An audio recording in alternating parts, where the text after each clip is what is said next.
전현직 경영진의 횡령과 배임 혐의가 불거지면서 한국거래소가 코스닥 상장사인 이화전기에 대해 매매 거래를 정지했다가 푸는 걸 반복해 시장에 혼란을 주었던 일이 있습니다.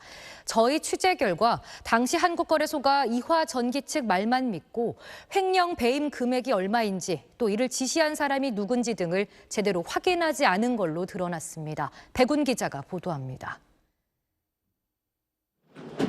횡령, 배임 등의 혐의로 김영준 이화그룹 회장 등에 대한 구속영장 청구 사실이 알려진 지난 5월 10일. 한국거래소는 코스닥 상장사 이화전기에 대한 주식 매매를 정지했습니다.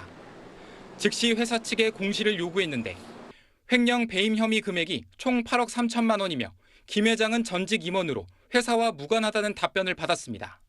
횡령, 배임 혐의 금액이 거래 정지 기준인 10억 원에 못 미친다는 이화전기 측 말을 믿은 거래소는 12일 거래를 재개했는데 이화전기는 이날 16.7%나 올랐습니다. 문제가 다 없어졌구나. 그래서 2,500만 원을 추가로 매수를 한 거죠. 이혼을 해서 이게 제 1년 생활비를 받은 거였어요. 하지만 거래소는 장 마감 전인 오후 2시 22분 다시 거래를 정지시킵니다. 검찰로부터 김 회장이 사실상 업무 집행 지시자이고 횡령 배임 혐의 금액이 거래 정지 기준인 10억 원을 훨씬 초과한다는 점을 전해 들었기 때문입니다. 소액 투자자들은 거래소의 파견 검사도 있는데 이런 중요한 사실관계도 파악하지 못한다는 게 말이 되느냐며 분통을 터뜨렸습니다. 그걸 확인했다면 거짓이라고 알 수 있을 것 같아서 한국거래소도 이 혐의에 대해서 방조를 한 게 아닌가.